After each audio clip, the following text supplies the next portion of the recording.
नाज़रीन आदाब, न्यूज़ 18 उर्दू में आपका इस्तकबाल है। मैं हूं मोहम्मद वसाल आज़म और आप देख रहे हैं खबर खास। खबर खास में आज सबसे खास बात, तकरीबन 1 साल हो चुके थे किसान सड़कों पर थे, दिल्ली के अलग अलग बॉर्डर्स पर थे, हरियाणा में थे, उत्तर प्रदेश में थे, पंजाब में थे और इन किसानों ने इस अरसे में पता नहीं क्या क्या तोहमतें झेली, क्या क्या इल्जामात झेले।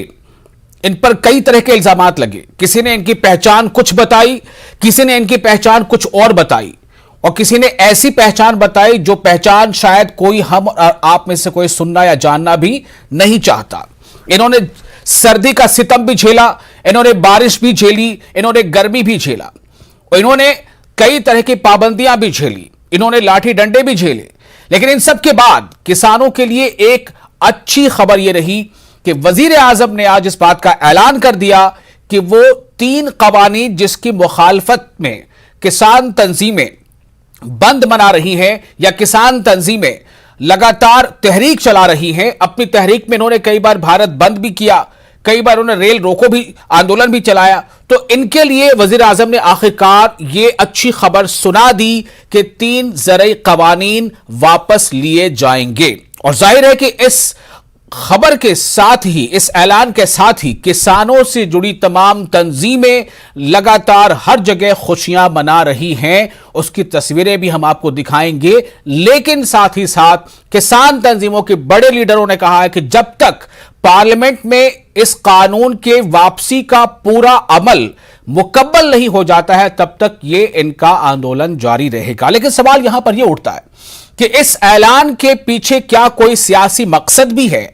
क्या इसके पीछे चुनावी फायदा या नुकसान का जोड़ घटाव है? जैसा कि अपोजिशन जमातें लगातार सवाल उठा रही हैं। केजरीवाल ये पूछते हैं कि अगर यह फैसला लेना ही था तो पहले क्यों नहीं ले लिया गया, ताकि इतनी जानें जो जाया हुई हैं किसानों की वो बच जाती। बहरहाल अपोजिशन पार्टियां हैं, इनका काम है सवाल उठाना। हम आज इस मौजू पर अगले आधे घंटे बात करेंगे कि इस ऐलान का मतलब क्या है। चूंकि मुल्क में खासतौर से सियासी जमातों का, सरकारों का किसी ऐलान के पीछे सियासत से लगाव ना हो, ऐसा तो भला हो ही नहीं सकता। पूरे देश ये बताने आया हूं कि हमने 3 कृषि कानूनों को वापस लेने का, रिपील करने का निर्णय लिया है। आंदोलन अभी चलता रहेगा जब तक ये पार्लियामेंट में वापसी नहीं होता।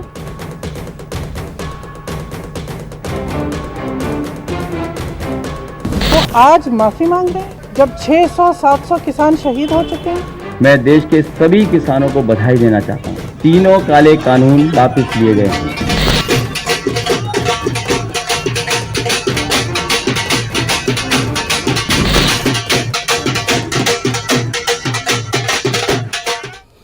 तो चलिए हम अपने मेहमानों का तारुफ करा दें। हमारे साथ हैं हरिहर रघुवंशी, तर्जुमान बीजेपी, हमारे साथ संजय चोकर भी होंगे, तो तर्जुमान Congress, doctor Amit Singh political analyst और अनुज सिंह किसान लीडर भारतीय किसान यूनियन से हैं। ये तमाम लोग हमारे साथ होंगे और हम इनसे बारी बारी से जानेंगे कि इस पूरे ऐलान का मकसद क्या है, इसके पीछे का असल पैगाम क्या है, कहां से फायदा होता नजर आ रहा है, कहां से नुकसान होता दिखाई दे रहा है। इस पर हम बातचीत करेंगे। पहले हमारे साथ जो 2 मेहमान जुड़ चुके हैं, आपकी इजाजत से डॉक्टर अमित सिंह और अनुज सिंह, आपकी इजाजत से पहले कुछ बयानात सुनते हैं, बहुत अहम है, सुनते हैं जरा।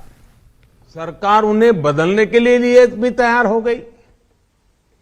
2 साल तक हमने इन कानूनों को सस्पेंड करने का भी प्रस्ताव दिया। इसी दौरान ये विषय माननीय सर्वोच्च न्यायालय के पास भी चला गया। ये सारी बातें देश के सामने है, इसलिए मैं इनके अधिक विस्तार में नहीं जाऊंगा।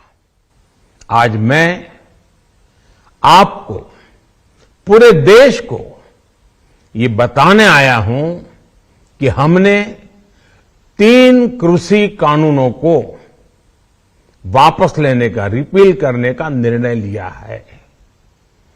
इस महीने के अंत में शुरू होने जा रहे संसद सत्र में, इसी महीने में हम 3 कृषि कानूनों को रिपील करने की संवैधानिक प्रक्रिया को पूरा कर देंगे। वो आज माफी मांग रहे हैं जब 600-700 किसान शहीद हो चुके हैं। क्यों मांग रहे हैं? क्या ये देश समझ नहीं रहा है कि चुनाव आ रहे हैं? उनको लग रहा होगा परिस्थितियां ठीक नहीं है। विधानसभा के चुनाव जो हैं उनका सर्वे आया है, उसमें उनको दिख रहा है कि परिस्थितियां ठीक नहीं है, तो अब चुनाव से पहले वो माफी मांगने आ गए हैं। जब किसानों की हत्या हो रही थी, जब किसानों को मारा जा रहा था, जब लाठियां बरसाई जा रही थी, जब उनको गिरफ्तार किया जा रहा था, तो कौन कर रहा था? आपकी ही तो सरकार कर रही थी।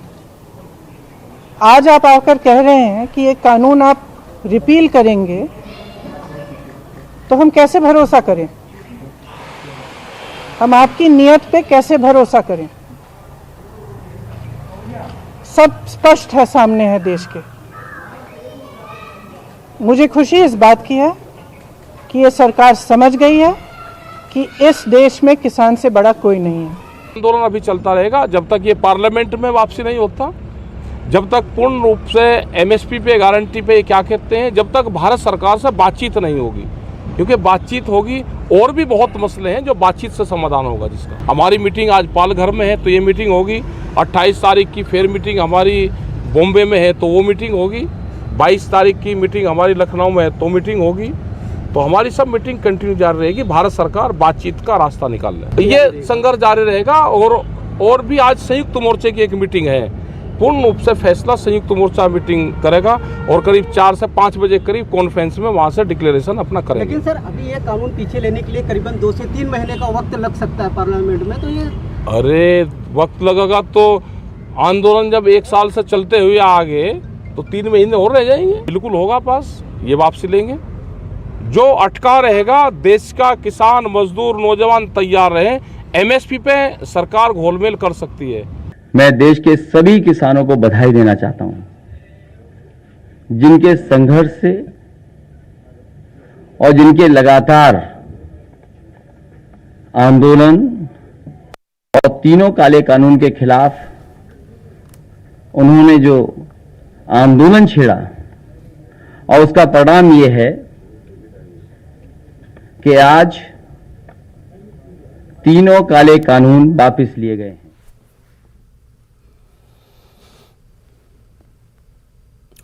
तो अब हम सीधे रुकेंगे अपने मेहमानों का। हमारे साथ जुड़ चुके हैं संजय चोकर, अनुज सिंह, डॉक्टर अमित सिंह और हरिया रघुवंशी। अनुज, मैं आपके पास आ रहा हूं सीधा ये सवाल लेकर, कितनी खुशी मिल रही है आपको? जी, इतनी है कि उसको शब्दों में बयान नहीं किया जा सकता, क्योंकि एक लंबे संघर्ष के बाद जो जीत मिली, जो परिणाम मिला, एक लंबे संघर्ष का परिणाम है और उन 700 शहादतों का परिणाम है जो हमारे किसान साथियों ने दिया। जी, तो ये खुशी है आपकी। तो क्या आंदोलन अभी, मतलब आप सड़क पर रहेंगे अभी, जैसा अभी टिकैत साहब ने कहा है? बिल्कुल, टिकैत साहब हमारे नेता हैं, उनकी बात सर्वोपरि है। और हम लोग को भी ये समझ में आ रहा है कि जिस तरीके से पहले सरकारों ने छल किया है किसानों के साथ, फिर से ना छल हो, तो लिखा पढ़ी में चीजें आ जाए। क्योंकि पास में संसद सत्र चलने वाली है, 10 दिन, आज 19 है, 10 दिन बाद 29 तारीख से चालू है। तो संसद सत्र के पहले ही दिन उन्होंने कहा है खत्म करने के लिए, तो 10 दिन इंतजार कर लेते हैं। ठीक है, इंतजार कर लेते हैं, उसके बाद देखेंगे। हरिहर सिंह रघुवंशी जी, मैं आपके पास आना चाहता हूं। ये वजीर आजम ने बाज़ाब्ता ऐलान किया है, दरख्वास्त की है कि अब किसान अपने अपने घरों को जाएं और एक नए सिरे से जिंदगी की शुरुआत करें, लेकिन अब भी टिकैत साहब कह रहे हैं कि अभी आंदोलन चलता रहेगा। गुरु पर्व की बहुत बहुत बधाई पूरे देश को, सभी किसानों को, सभी आपके चैनल के सुनने वालों को। मैं ये कहना चाहता हूं कि प्रधानमंत्री नरेंद्र मोदी ने सच्चे मन से, पवित्र हृदय से किसान बिल को वापस लिया है। इसमें आज राजनीति का दिन नहीं है कि कोई चिल्लम चिल्ली करे, हम आरोप लगाएं, वो आरोप लगाएं। कुछ लोग ऐसे हैं जो किसानों की आड़ में राजनीति करते थे। कौन लोग? उनकी राजनीति समाप्त हो गई है। कौन लोग? उनके, मैं बता रहा हूं, जो इस आंदोलन को अभी तक 1 साल करीब होने जा रहा है, जो चला रहे थे, उनकी जमीन खिसक गई है और उनका राजनीतिक, उनकी जो मंशा थी वो खत्म हो गई। वो थोड़ा सा परेशान है वो क्रेडिट लेने की कोशिश कर रहे हैं कि ये संघर्ष वो संघर्ष, कोई संघर्ष नहीं। भारतीय जनता पार्टी, जब वजीर आजम खुल के इतनी बात कह सकते हैं तो आप भी खुल के उनका नाम लीजिए। आप किसकी तरफ बात कर रहे हैं, किसका इशारा है आपका, किसकी तरफ इशारा है आपका? किसान जवान भाजपा सब एक साथ हैं। भारतीय जनता पार्टी की सरकार किसानों के साथ पहले भी थी, आज भी है, आगे भी रहेगी, और उसका प्रमाण है आदरणीय नरेंद्र मोदी ने 5 गुना कृषि बजट बढ़ाया है। आज तक की देश के इतिहास में। संजय चोकर साहब, ये इशारा आपकी तरफ है सीधे तौर पर कि जो पार्टियां सियासत कर रही थी किसानों के आंदोलन के का सहारा लेकर। देखिए, पहली बात तो कोई पार्टी, ना तो किसी पार्टी ने राजनीति करी है, ना किसी दल ने किसी को भड़काया है। ये देखिए, जब ये कानून बना तो आप इसको पूरा देखिए क्या हुआ था। आप जब ये कानून बना तो नरेंद्र मोदी जी अचानक इस बिल को ले आए, पार्लियामेंट में चर्चा नहीं करी, किसानों के किसी संगठन से कोई चर्चा नहीं करी, और उसको बिल को ले आए, और 12 महीने किसान सड़कों पे बैठा रहा, रोता रहा, तड़फता रहा, और 700 किसानों की मौत हुई, हत्या हुई। कौन है उसका दोषी, किसकी?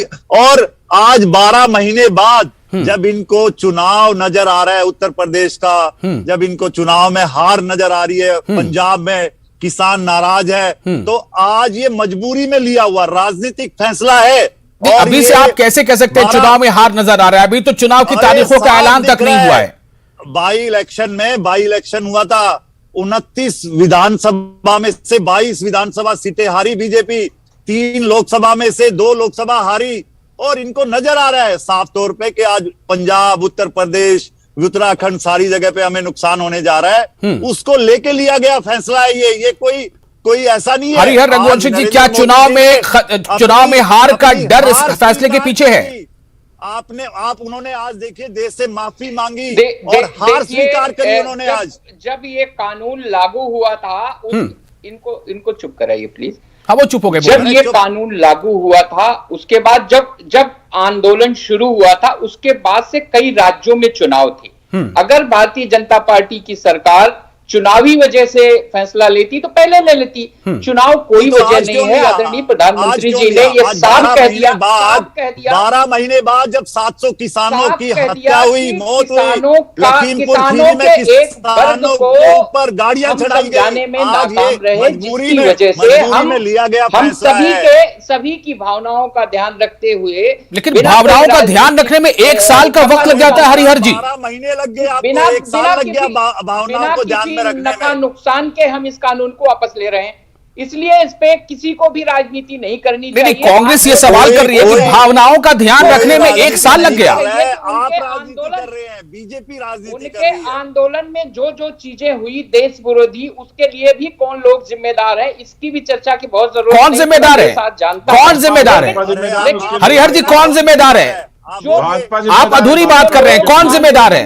और भाजपा के स्तर के नेता जिम्मेदार है, जो गैर बयानबाजी करते हैं वो जिम्मेदार है। क्या पूरी बात करते हैं? आप कह रहे देश को कोई नुकसान नहीं हुआ, क्यों नहीं देश को नुकसान हुआ? 850 किसान शहीद हो गए, देश को नुकसान नहीं हुआ। दे रहे थे जो लोग सरकार और किसानों के बीच में थे, वो लोग जिम्मेदार थे, लेकिन इन सब बातों का अब समय नहीं है। अनुज सिंह, ये सुनकर कैसा लगता है? कुछ लोग थे जो जिम्मेदार थे, और इशारा किसकी तरफ होता है? किसान क्या सोचता है इस बारे में? अनुज देखिए, ये पूरी तरीके से गैर जिम्मेदार हैं, इनको बोलने की तमीज नहीं है। जो भी भाजपा के प्रवक्ता हैं और जो कह रहे हैं ना कि विपक्ष का मुद्दा खत्म हो गया, तो मुद्दा तो इनके मुंह पे भी इनके प्रधानमंत्री ने मारा। आज तक कहते थे कि बिल अच्छा है, बिल वापस नहीं होगा, सिर्फ इसमें संशोधन होगा, चाहे कुछ भी हो जाए। प्रधानमंत्री ने बिल वापस लिया, इनके तो बोरिया बिस्तर बन गए। क्या आप जवाब देंगे? अब ये बताए ना कि बिल क्यों वापस हो गया, अगर बिल अच्छा था तो इनके पास है जवाब बोलने के लिए कुछ? नहीं, इन्होंने जवाब दिया है कि भावनाओं की कद्र करते हुए। अच्छा ठीक है, मैं आप तमाम लोगों से थोड़ा सा समझने में, अगर देश के अनुज लगेगा, अगर देश के प्रधानमंत्री को 1 साल लगेगा, तो कौन भावनाओं को समझेगा? आप बताओ, कौन भावनाओं को समझेगा? ये कुर्सी पे बैठे, इनके कलम में हमने ताकत दी है, ये पार्लियामेंट चला रहे हैं, तो भावनाओं को समझेगा कौन? हम इन्हीं से अधिकार मांग रहे थे।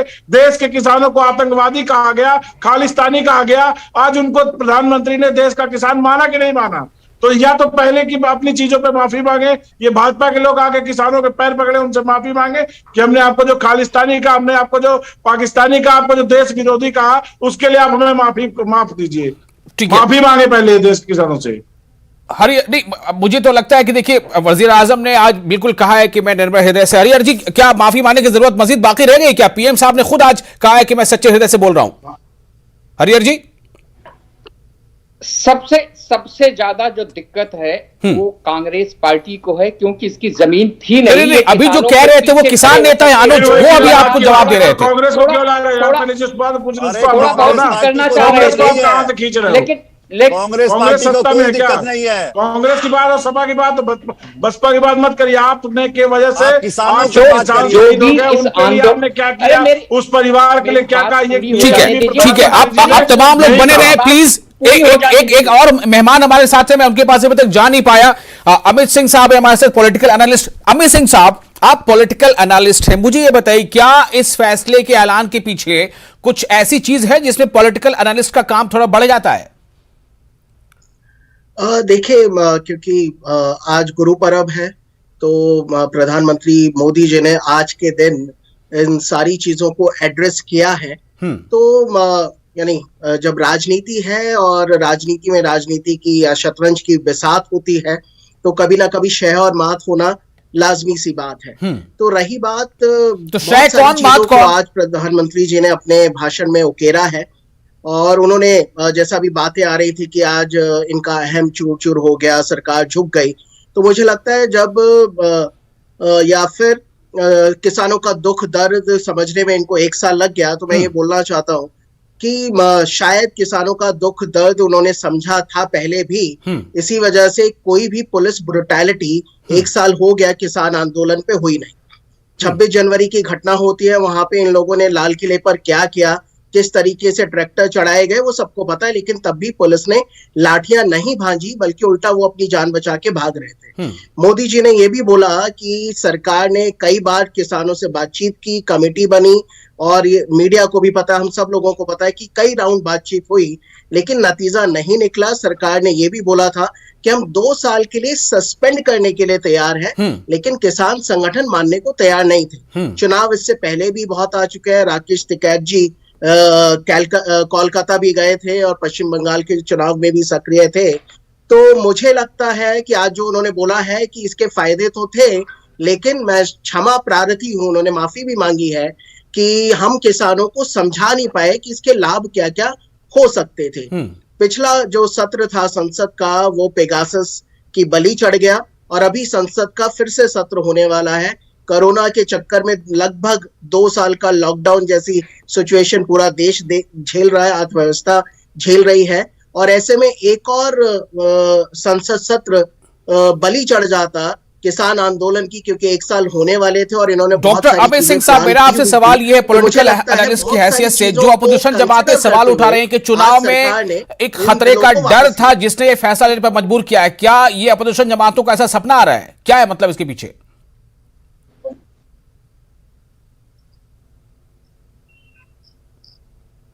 जी अमित सिंह साहब। जी, आपकी आवाज थोड़ी आई नहीं। मैं ये कह रहा हूं कि जो अपोजिशन जमातें ये सवाल उठा रही हैं कि चुनाव में खतरे का डर इन्हें सता रहा था, कुछ सर्वेज की ये लोग बात कर रहे हैं, उपचुनाव में के नतीजों का हवाला दे रहे हैं, कह रहे हैं कि चुनाव में डर जो है उसका खतरा था जिसकी वजह से ये फैसला लिया गया है। ये अपोजिशन जमातों के कहने में कितनी सच्चाई आपको? देखिए, मैंने तो वही बोला, चुनाव भी हो सकता है, संसद सत्र को सही प्रकार से चलाना भी हो सकता है, अर्थव्यवस्था को जमीन पर लाना भी हो सकता है। तो बहुत सारी चीजें होती है। जब राजनीति में आप उतरे हैं तो काफी चीजें आपको पॉलिटिकली करेक्ट हो, उसके लिए इंतजार भी करना पड़ता है। ठीक है। अब आते हैं आपके पास हरिहर जी हमारे साथ मौजूद है, अभी लगता है उस वीडियो कनेक्ट उनका खत्म हो गया है। संजय चौकर साहब, एक सवाल आपसे ये करना चाहूंगा कि इस बात को बार बार सामने लाया गया मैं सुन पा रहा हूं आपको। जी अच्छा, आप मेरी आवाज सुन पा रहे हैं? जी, वीडियो कनेक्ट नहीं हो पा रहा था। जी बहुत अच्छा, चलिए मैं सुन पा रहा हूं।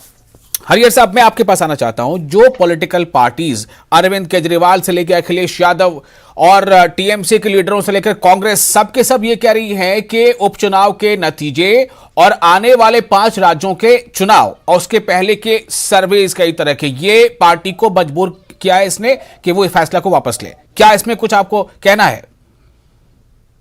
देखो, इसमें कोई चुनावी मुद्दा नहीं है, किसानों का मुद्दा था। और कांग्रेस और सपा, अरविंद केजरीवाल, ये जो पार्टियां थी, ये किसी न किसी तरह से ये चाहती थी कि किसान आंदोलन चलता रहे और उनकी जमीन जो है किसी न किसी तरह राजनीतिक फायदा उसका हम उठाते रहे, जिसकी वजह से ये बीच में कूद के कुछ न कुछ करते रहे हैं। लेकिन नरेंद्र मोदी सरकार शुरू से पहले दिन से किसानों के मुद्दे पे बेहद ही संवेदनशील थी, जिसका नतीजा यह था, जैसे अभी कहा जा रहा था, 11 दौर की बातचीत हुई। अगर सरकार संवेदनशील नहीं होती तो इतने लंबे दौर की बात नहीं होती।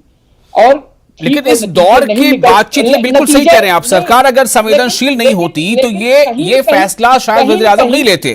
फिर क्यों संजय चोकर साहब, आपको क्यों लगता है कि सरकार संवेदनशील नहीं थी? आप इसका जवाब दीजिए और फिर मुझे अनुज, मैं आपके पास भी आऊंगा। संजय चोकर, पहले आपसे चाहिए मुझे जवाब। देखिए, ये साफ मुझे नहीं, ये पूरे देश को नजर आ रहा है कि जो सरकार 12 महीने किसानों की बात समझ नहीं पाई, किसानों के मुद्दे को समझ नहीं पाई, और जो हमारे बीजेपी के प्रवक्ता बात कर रहे हैं उनको समझना पड़ेगा। 11 दौर की बातचीत हुई, लेकिन बातचीत शर्तों पे हुई। उन्होंने कहा हम कानून वापस नहीं लेंगे, लेकिन आप बातचीत करिए। तो किसान कैसे बात करेगा इस मुद्दे पे? तो और मैं ये कहना चाह रहा हूं कि ये आज बहुत बुरी हालत है बीजेपी की। प्रदेशों में ये हार रहे हैं, आने वाले चुनाव को इनका डर है। हरियाणा से हूं मैं, और हरियाणा में मुख्यमंत्री से लेके कोई भी एमएलए, मंत्री, एमपी इनका अपने इलाके में जा नहीं सकता बगैर पुलिस के। ये भी डर सता रहा था। इनको घुसने नहीं दे रहे हैं लोग गांव में। आप कितने नेताओं के साथ मार पिटाई हुई, इनके साथ बदतमीजियां हुई, सीएम के प्रोग्राम कैंसिल हुए। और तो ये सारी चीजें जब सामने आ रही थी तो आज इनको डर लगने लगा कि किसानों का मुद्दा आने वाले दिनों में भारी पड़ेगा, इसलिए वापस लिया गया है। ठीक है अनुज, मैं आपके पास आता हूं। इसमें एक अहम बात यह है कि वजीर आजम ने आज ऐलान कर दिया कि ज़राई कवानीन वापस लिए जाएंगे और जो इस महीने के आखिर में जो पार्लियामेंट के सत्र शुरू होने वाला है तो उसमें इस प्रक्रिया को पूरा कर लिया जाएगा। ये तो उन्होंने बिल्कुल साफ तौर से ऐलान किया है और बिल्कुल एकदम अक्षर सा सामने, बिल्कुल वाजे तौर पे। लेकिन अनुज, एक बात सामने है, मैं आपसे जानना चाहता हूं। अनुज, किसान लीडर हमारे साथ मौजूद है। अनुज, ये जो है कि एमएसपी की गारंटी, क्या इन तीनों कवानीन की वापसी, उसके साथ ही एमएसपी की गारंटी वाला क्लॉज अभी जुड़ा हुआ है, बगैर इसके आप घरों को वापस नहीं जाएंगे? नहीं, बिल्कुल नहीं जाएंगे, क्योंकि एमएसपी पे गारंटी कानून भी हमारा अहम मुद्दा, जो मांग थी, हमारी डिमांड थी।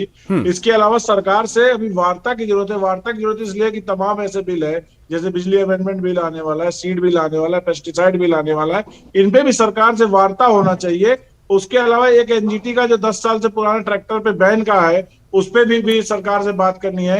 इसके साथ साथ हरियाणा में 48,000 किसानों के ऊपर इस आंदोलन के दौरान मुकदमा हुआ। 10,000 से ज्यादा किसानों के ऊपर उत्तर प्रदेश में मुकदमे हुए। तो ये मुकदमे कैसे वापस होंगे? तमाम ऐसे इशू हैं जिसपे अभी बैठ के पे बात करने की जरूरत है। उसके बाद ही आंदोलन समाप्त करने की घोषणा हो सकती है या उसके बारे में विचार किया जा सकता है।